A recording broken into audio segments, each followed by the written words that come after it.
Salut à tous et bienvenue sur Business 360, le youtubeur le plus productif au monde. Avant que la vidéo commence et si tu veux gagner de l'argent cette année, n'hésite pas à liker et à t'abonner à cette chaîne.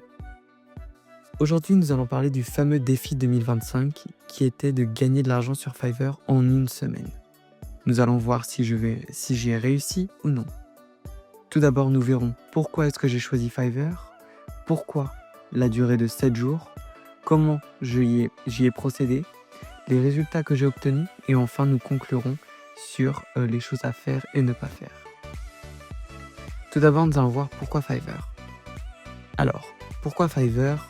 Tout simplement, déjà, qu'est-ce que c'est? Fiverr, c'est une plateforme de services en ligne qui te permet d'acheter ou d'offrir divers services, notamment par exemple de la programmation, du montage vidéo, des scripts, etc., des cours en ligne même, des cours de maths, des cours de soutien scolaire, des cours de langue. Énormément de choses. Même de la création de logos, quasiment tous les services que tu peux imaginer sont sur Fiverr. Donc c'est pour ça. Et donc pourquoi Fiverr? Puisque justement c'est une plateforme mondialement connue et donc il y a énormément de demandes. Puisque comme elle est connue, il y a beaucoup de gens qui sont dessus et qui cherchent justement des gens pour effectuer ces fameux services que toi tu peux proposer. Et donc c'est idéal si tu débutes car tu n'as même pas à chercher un marché. Tu n'as même pas besoin de prospecter puisque le marché est déjà là, sur la plateforme. Et également, tu peux choisir quasiment n'importe quel service que tu le souhaites. Donc il y a une forte liberté de choix en fonction de tes compétences que tu peux justement monétiser. Pourquoi la durée de 7 jours? Pourquoi est-ce que j'ai choisi cette durée? Tout simplement, je vais vous expliquer déjà pourquoi j'ai choisi pas moins de 7 jours.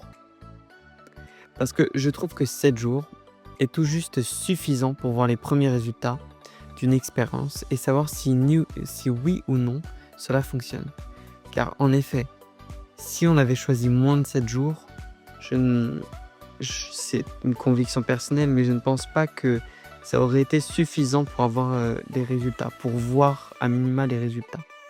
Puisque, par exemple, tu peux avoir travaillé pendant 2-3 jours sur un projet, mais c'est pas forcément le jour d'après que ça a fonctionné. Alors que là, si tu attends une semaine, ça fait quand même, t'auras écoulé quand même un peu de temps, donc tu peux avoir un aperçu, même très précoce, mais un minimum du résultat que tu peux obtenir. Et pourquoi pas plus? Puisque j'ai trouvé qu'au-delà de 7 jours, si on n'a pas eu de résultat du tout au-dessus de ces 7 jours, je considère que ça vaut pas réellement la peine de continuer, car c'est quand même de l'énergie qu'on investit dans un projet. Et donc, également, j'avais moi personnellement besoin d'utiliser cette énergie, ce temps dans d'autres projets que j'ai actuellement. Et donc 7 jours m'est paru comme un bon compromis, idéal entre efficacité et vision précoce des résultats, pour savoir si ça vaut la peine de continuer ou non. 3. Comment j'ai procédé? Alors, comment est-ce que j'ai procédé? Tout d'abord, les différentes étapes. En premier, j'ai créé un compte Fiverr ça m'a pris environ 1 heure.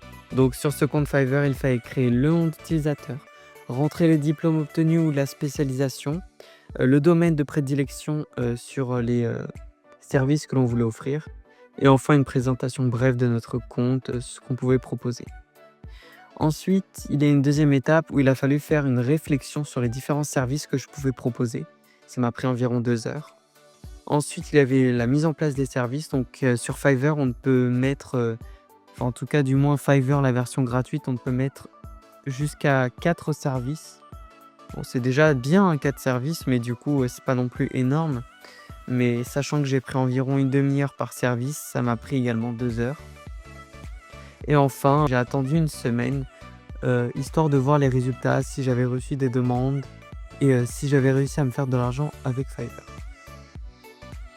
Alors maintenant, venons à la partie la plus intéressante et qui vous intéresse sans doute le plus, les résultats. Qu'est-ce que j'ai obtenu?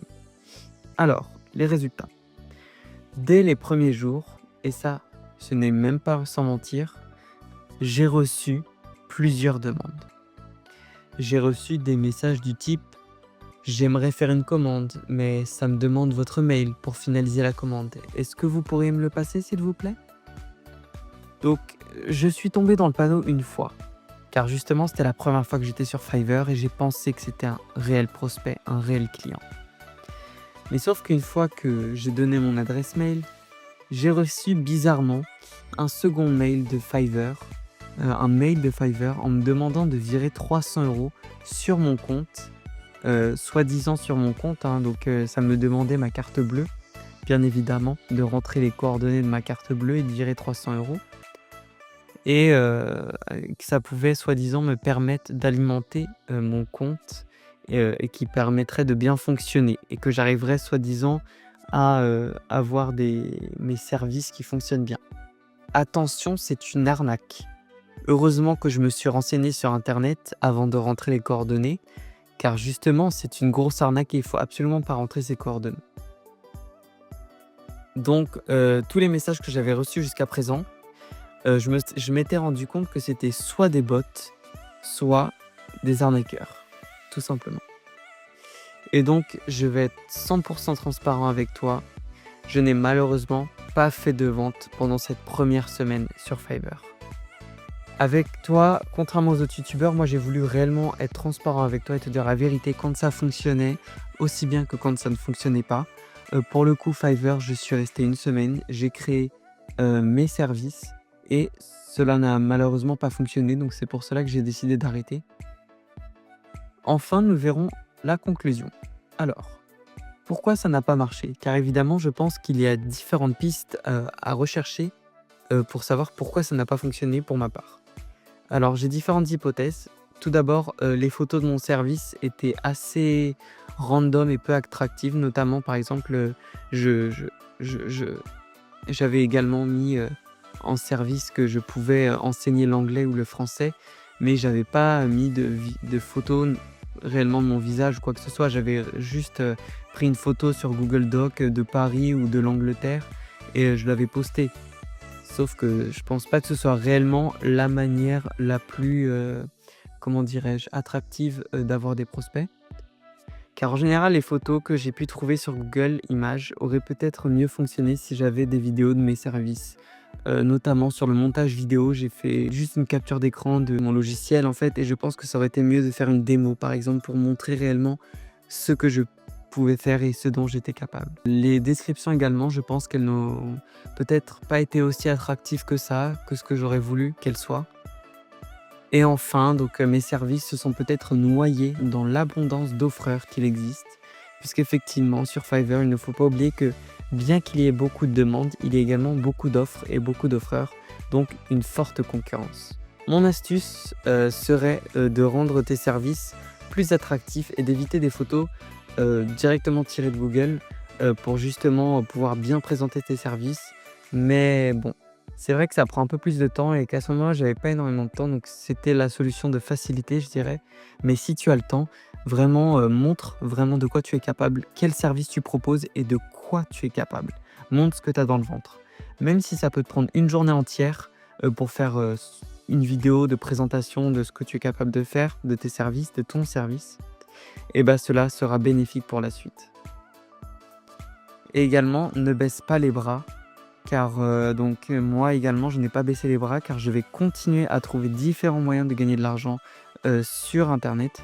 Cette fois-ci, je vais bientôt me lancer un nouveau défi qui sera sur TikTok et nous verrons s'il est réellement possible de gagner de l'argent sur TikTok en une semaine. Donc ça va être le défi de la semaine prochaine. Également, n'hésitez pas à me dire dans les commentaires si vous me conseillez de faire plus d'une semaine, par exemple 10 jours ou 14 jours ou voire plus. Dites-moi la durée que vous me conseillerez de faire sur TikTok pour voir si ça fonctionne. Merci d'avoir regardé la vidéo jusqu'au bout. Si elle vous a plu, n'hésitez pas à liker et à vous abonner. Sur ce, je vous dis à la prochaine pour de nouvelles vidéos. C'était tout pour moi. Tchuss!